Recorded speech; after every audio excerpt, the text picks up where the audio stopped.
Imagine you're at a party. Not the craziest party of your life, but a pleasant enough affair. Decent music, euphoric lighting, plenty of people getting socially lubricated with tasty drinkies. And tasty eaties, if you catch my drift. Anyway, this party is going great. But for some reason, the smoking area is rife with religious debates. Christians are arguing with the atheists, Jews are arguing with the Muslims. Come on guys, give it a rest. The Buddhists stayed at home because they're also bloody enlightened and contented that they have absolutely no need for socializing. And where are the Hindus? Well, they're all over there lighting up the dance floor. What? Why do they get to dance while we all bicker? Well, that's just the way they are. It's the groovy religion. Have they all got their shit figured out or something? Fuck no, man. It's probably the most divided religion on the planet. Really? Then what gives? Man, I can't be bothered to explain it. It's long, complicated, and trippy as hell. Would probably make a great YouTube video, though. Let's get down to Hindu Town. Or Sindhu Town. See, Sindhu is the Sanskrit name for the Indus River. Sindhus, to the Persians, were those that lived in the land beyond the river. But at a certain point, somewhere betwixt 800 and 600 BCE, the Persians changed the way their mouths made noises, from S's to H's. So Hindu is actually an exonym.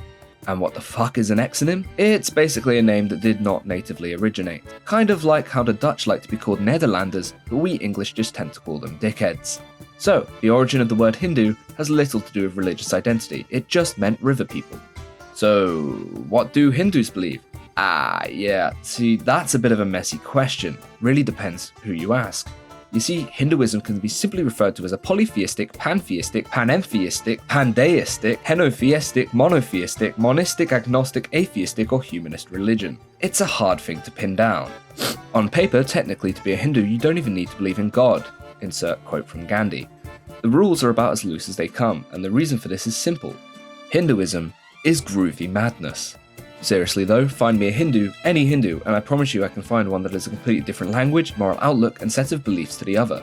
Not that we should be collecting Hindus, we British have already kinda been there, done that. The reason Hinduism is so widely diverse is partly due to the sheer bloody age of the religion, beginning around 500 BCE.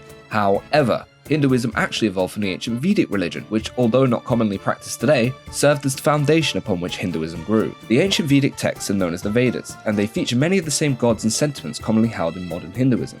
They're kind of like the original novel upon which the big-budget Hindu-matic universe was based. Over time, the stories changed or were exaggerated. New writers came in with their own ideas, and then some people liked those ideas so much they no longer considered the original ideas to be canon. And then new crews of writers get hired, retconning the previous retcons, taking stuff in new directions, and this has led to a problem that there is now a metric fuckton of Hindu texts.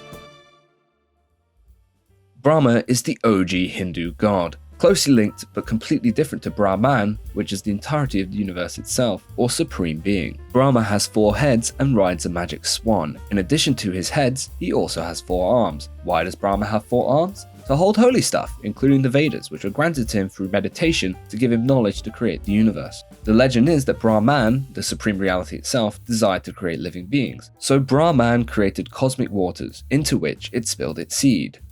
Eventually, a golden egg formed. Inside that golden egg was Brahma, who used the power of the Vedas to meditate so hard that he split the egg open and set about creating the universe. Not wanting to be wasteful, Brahma turned the top part of the egg into the heavens, while the bottom half became the earth. After creation, Brahma then kindly passed the Vedas on to the Vedics, who got the Hindu party started. Unfortunately, Brahma has fallen out of popularity these days, thrown out of the party and kicked to the curb in favour of an even cooler god. Vishnu is probably the most important deity across Hinduism today. Devotees of Vishnu are known as Vaishnavites, and they make up the largest single proportion of Hinduism. Vishnu is often depicted as a blue magic person, also with 4 arms, holding things like flowers to smell and maces to smash. Hindus believe that the universe comes in cycles of birth, destruction, and rebirth, reincarnation on the cosmic scale. Vishnu is the preserving force that allows a new universe to spring from the death of the old one. After the great cosmic destruction, the remnants of the universe become a milky ocean, in which Vishnu will permanently sleep alongside a great serpent with 1,000 heads. Don't worry mate, I've slept with worse. Anyway, for Vishnu to wake up from his milky nap time, a lotus must spring from his belly button. Upon that lotus will be Brahma the creator, who will wake up Vishnu so they can make a new universe together. And if you think the lotus milk story contradicts the golden egg story, welcome to Hinduism. There is a certain awareness that everything is interpretation. The exact facts of the stories are not so important as the sentiments they convey. Anywho, Vishnu flies a giant eagle and has a tendency to manifest himself as demigods, or avatars such as Krishna, Rama and Kalki, all of which are so popular they have their own devoted fan bases. But they're not quite so popular as Shiva's a nuclear bomb, a cosmic storm, a star-going supernova. Do not fuck with Shiva. Shiva is that guy. Man has the power to end the universe, and one day he will. Shiva holds a mighty trident and wears a tiger skin. He has the magic blue skin like Vishnu, but typically only has 2 arms. Unless he is in a dancing mood, in which case he needs a couple more to hold his magic drum and his sacred fire. Shiva is often depicted riding a white bull with a cobra around his neck, because why the fuck not? He is a god after all. Oh yeah, and the river Ganges flows from the top of his head, often from the mouth of a lotus or the goddess Ganga. He basically caught the river in his hairdo to prevent it destroying the entire world. No biggie. Shiva completes the holy Hindu trinity, or Trimurti, with Brahma and Vishnu. His devotees are known as Shaivites, and they make up around 25% of the Hindu populace. So, why is Shiva the coolest motherfucking god ever? Well, Shiva with his destructive potential is also the most enlightened of the gods, possessing a literal third eye in the middle of his forehead. The story goes that Shiva's wife Parvati was feeling kinky one day and snuck up on Shiva to put her hands over his eyes. The world plummeted immediately into a great darkness. People feared that the great Shiva had abandoned humanity. To solve the issue, instead of, moving his wife's hands and maybe giving her a spank for being so reckless, Shiva just used his inner powers to fling open a third eye in a blaze of celestial fire that restored light to the world and enlightened humanity. Do not fuck with Shiva. Lastly, Shiva is also represented by a Shiva lingam, which quite literally translates into divine phallus, magic penis. It's actually those magic stone statues in Indiana Jones and the Temple of Doom. Not that I'm getting all my knowledge of Hinduism from an Indiana Jones movie. That would be silly. However, that does nicely bring us to the next most important god, Kali Ma! Actually, more commonly known as Shakti, the mother goddess. Shakti is essentially the female symbol of energy in which the supreme reality creates, preserves, and destroys the world. Wait, I thought that was Brahma, Vishnu, and Shiva's jobs. Well, yes it is, but Shakti also does that stuff. At least according to her followers, the Shaktas. Shakti also comes in a variety of forms and names, mostly relating to Shiva. There's Parvati, Shiva's main girl, Uma or Sati, Shiva's first girlfriend who got a bit embarrassed once, so she incinerated herself in the holy fire. More on that later. Devi, or Durga, who rides a lion, has 8 weaponized arms and had to kill the demon Mahishasura because Brahma had cast a spell that made the demon invincible to male gods. A way to go, Brahma. Last of all, Kali, who is the god of time, a 4-armed goddess with dark blue skin who dances on the ash of the cremated and drinks blood. Girl, you wild. All of these goddesses are considered to be forms of Shakti, or even forms of Shiva's feminine aspects. Really depends who you ask. How about a less complicated god? Ganesha, Ganesha. Ganesha is super cool. He's one of the most important gods, but also way less intense than the others. Ganesha is the god of chilling at home, learning stuff, going to weddings, and partying at festivals. Basically, all good things in life. You might have noticed that Ganesh has an elephant head. This is because Ganesh is the adopted son of Shiva. Why did Shiva adopt an elephant? Well, it's just a tad more complicated than that. Basically, Shiva's main girl Parvati was all like, "Ooh, Shiva, let's make some babies." But Shiva was all like, "Basically, man's not about that life, pass me your batty, girl." So Shiva got his batty and bounced, but Parvati was brooding bad. So she went to the lake and scrubbed the dirt off her skin. From the mud and skin cells she collected, Parvati carved the body of a young boy. She used her god breath to breathe life into him, naming him Vinayaka. Some time after, Parvati was bathing in a cave, so she told Vinayaka to stand guard. But Shiva returned, clearly in the mood to get into the cave, to get into Parvati, but he found Vinayaka blocking his way. "Oi, allow me, little man, man's trying to get in the bathtub, you get me?" Nah, no way, man, my mum's fucking bathing and that, you can't go in." "Are you mad, bro? Do you know who I am, blood? Man, Shiva the Destroyer and that. Let me in before I chef you up." "Shiva, I heard you're my father." "What you say, you dusty you? Man's not your dad." And with that, Shiva did the only reasonable thing and severed the boy's head from his shoulders. Do not fuck with Shiva. Parvati heard the commotion and was naturally dismayed when she found her little dirt monster had been beheaded. So, as an apology, Shiva went and killed a baby elephant and sewed its head to the boy's neck. breathing new life into him as the god Ganesh. You would think that because Ganesh is an elephant-human hybrid, he would ride an elephant itself. Nope, quite the opposite, he rides a mouse. Why a mouse? Because it's funny! Lighten up, if you want misery, go be atheist. Perhaps this is the point we can make things really complicated and explain that all these gods, though distinctly different, are just the absolute supreme's fun way of expressing itself. Like when you play a video game with several different main characters. Hindus also believe in the concept of the eternal soul, known as Atman. Every living being has an Atman, a bodiless, genderless life force that is singular and immortal.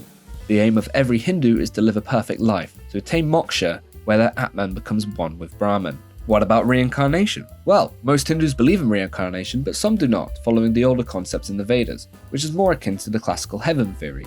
Dharma and karma dictate how your rebirth will go, whether you will achieve moksha or have to suffer another lifetime of existing in some form or another.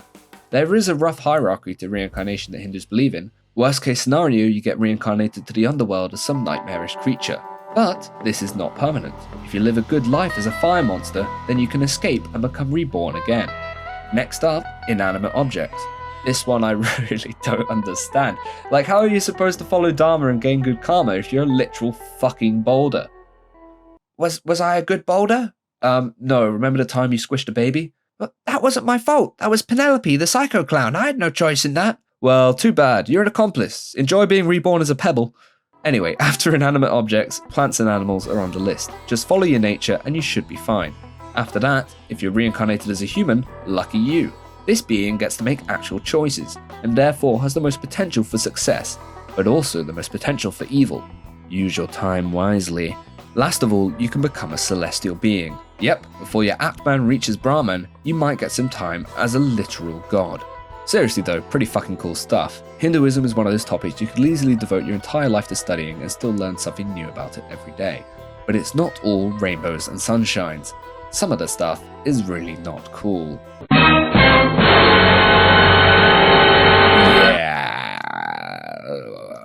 For such a peaceful and groovy religion, these Hindus sure are fucking racist towards each other. The problem began innocently enough in the Vedas, where 4 varnas or classes of people were identified. Brahmins were the priests and scholars, Kshatriyas were the warriors and rulers, Vaishyas the merchants and agriculturalists, and the Shudras, which were the labourers and service providers. These classes were to do with one's vocation, which was determined by one's dharma. It was never intended to be a birth-based hierarchy. However, somewhere along the line, around 200 BCE, there came a popular text called the Manusmriti, which formalized rules for caste-based duties, purity, and hierarchy, reinforcing a more rigid and stratified social order. Your caste was determined by your birth, your role in life was determined by your caste, and you could not marry outside of your caste. At least when the British showed up, we saw such barbarism for what it was and put a stop to it immediately. Psych! The British actually heavily reinforced caste distinctions by institutionalizing them in censuses and enshrining them into law, often cooperating with the controlling upper caste to give them roles within the British Raj to help keep the lowers in their place. Yeah, we kinda suck. And the caste system thrived all the way up until its legal dissolution in 1950, after Britain finally left India alone. Anyway, the caste system is definitely the most fucked up thing on the Hindu tradition list. No competition. Child marriage.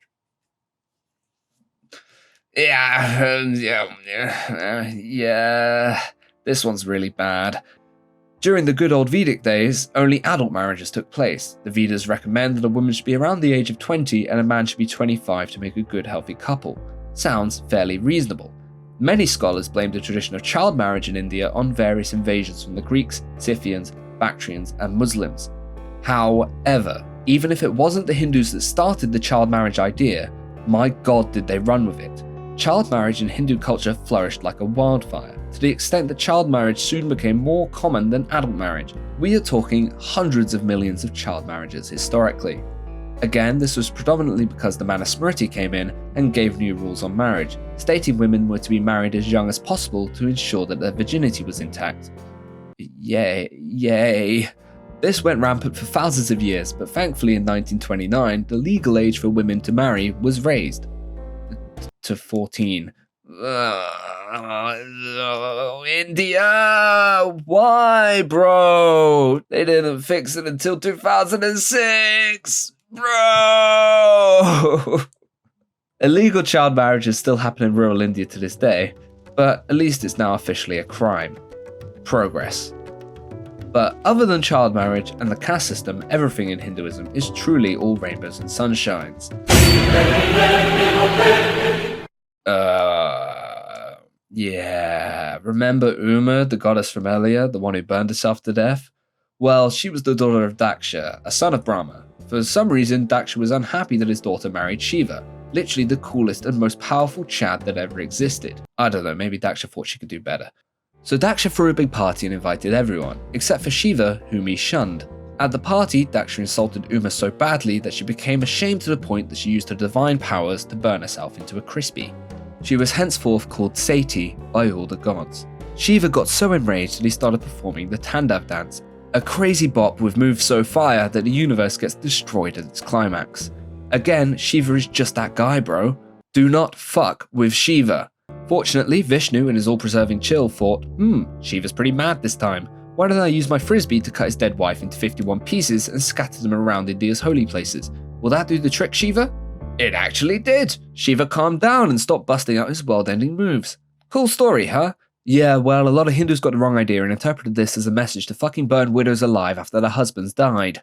Yeah, guys, that can't be worthwhile. In fairness, sometimes it was a consensual burning, if by consensual you mean the village patriarchs getting together and saying, "Your husband is dead, you must join him on the pyre." What? Oh no, I don't want to.